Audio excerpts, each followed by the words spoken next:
we have also been observing difficult situation on Frontline in Pokrovsk. I realize that territorial gains by themselves is not Putin's main goal. His main goal is to deprive Ukraine of its sovereignty, and Pokrovsk is just a puzzle of complex war against Ukraine. But why does he put so much efforts to conquer this city? And how, whether positive or negative result of operation in Pokrovsk will influence us and Russia? Your opinion? Well, I think that you're right to say that this is not a war about territory.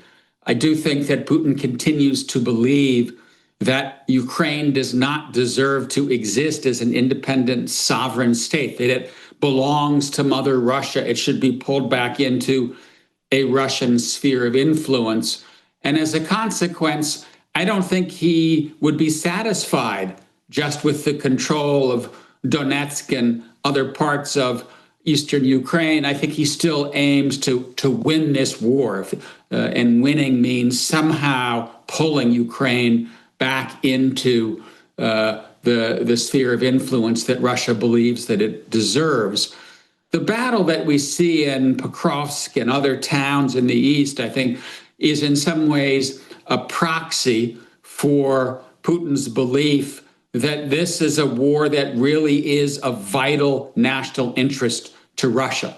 This is not just a war for this town or that town. This is a war against the West. This is a war to right the wrong of the post-Cold War settlement that has excluded Russia and denied Russia the great power, status, and influence that it deserves. And that's why I think Putin is prepared to expend enormous resources, many, many thousands of lives over a few square miles here, a few square miles there.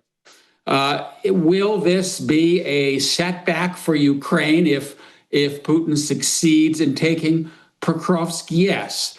Will this be a turning point in the war? No, I don't believe that's the case.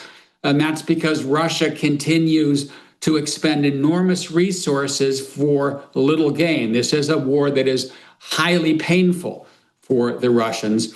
And even if there is a breakthrough here or a breakthrough there, I don't really believe that Ukraine faces a Russia that is so capable that it can win the war, that it can break through Ukraine's defensive lines, that it can siege Kyiv and in fact take over the government. I think even Putin believes, understands that trying to conquer Ukraine militarily is a bridge too far, right? He's been fighting now for 3+ years.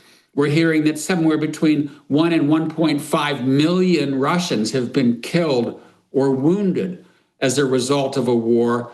And so far, Russia has only about 20% of Ukrainian territory. I say only because 20% is obviously a big number, but that gives you some sense of how costly this has been. So will the fall of Pokrovsk be a setback for Ukraine, a win for Putin? Yes. Does this suddenly change the balance of power? Does it change fundamentally the battlefield? No. As far as general perception of this war is concerned, how could you describe critical point in this conflict which is able to force Putin to stop? You know, I think that Putin believes that time is on his side. He sees in the United States a government that is already questioning the continued flow of aid to Ukraine. He sees in Western Europe parties like Reform UK, National Rally, AfD in Germany. Already you have governments in the Czech Republic and Slovakia, in Hungary, that question the support that has been provided to Ukraine. So I think he thinks he can just wait out the West. He can wait out Ukraine. He can exhaust the Ukrainians. They're going to run out of manpower. Ukraine's going to run out of support because the West is going to tire of this. And so I think the task here is to convince Putin that that's not the case, that time is not on his side, that the EU NATO, the United States are prepared to provide Ukraine what it needs to ensure that Putin will be stopped, and that part of Ukraine that is on the other side of the ceasefire line, wherever that ceasefire line ends up being, will move forward as a secure, independent, free democracy, able to make its own choices about its geopolitical alignments, able to choose to become a member of the European Union. And that, I think, is going to just require continued steadiness in the West. And I'm hoping, and I would go so far as to say I'm expecting that Trump might come around on this. He has already finally agreed to tighten sanctions against Russia. He may well ultimately decide to ask Congress for more money to send U.S. arms to Ukraine. I think that would be a very good sign, because it would give Ukraine the material and moral support that it needs, and it would send a very important message to Putin that the United States is not backing off, that the United States is prepared to stand with Ukraine and by Ukraine until the Kremlin decides it's had enough. Putin and Trump announced nuclear tests, and rhetoric is getting tougher. Your forecast, to what consequences the situation can lead? You know, I don't know how seriously we should take this sudden focus on renewing nuclear tests. Trump mentioned it during his trip. Is the United States suddenly going to start doing underground tests of nuclear weapons? We have had a situation where for quite a long time, we have not had tests. We've had a test ban treaty. And that's in part because you can do a lot of the testing that you need to do through simulations, through computer models, through experiments. And so that the need that we saw during the earlier nuclear age to test these weapons is not present. That having been said, there is a clear return to a nuclear arms race.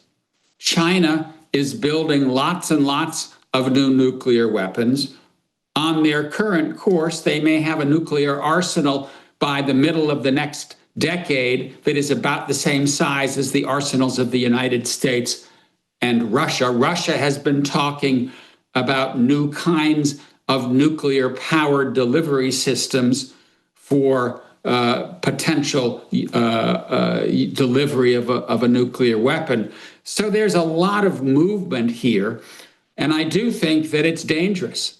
I do think that we need to rekindle broad-based conversations about nuclear arms control, about limits on nuclear weapons. Those conversations need to include the Chinese. We need to talk about extending a agreement on bans on nuclear testing. That's going to be hard to come by as long as Ukraine is continuing to face aggression by Russia. Having a constructive relationship is very difficult while they are continuing to bomb and advance into a Ukrainian territory. So I do think that this is something that we need to keep an eye on, that part of the reason that we need to end the war in Ukraine to find a diplomatic resolution is to clear the way for constructive conversations about strategic stability and nuclear arms control.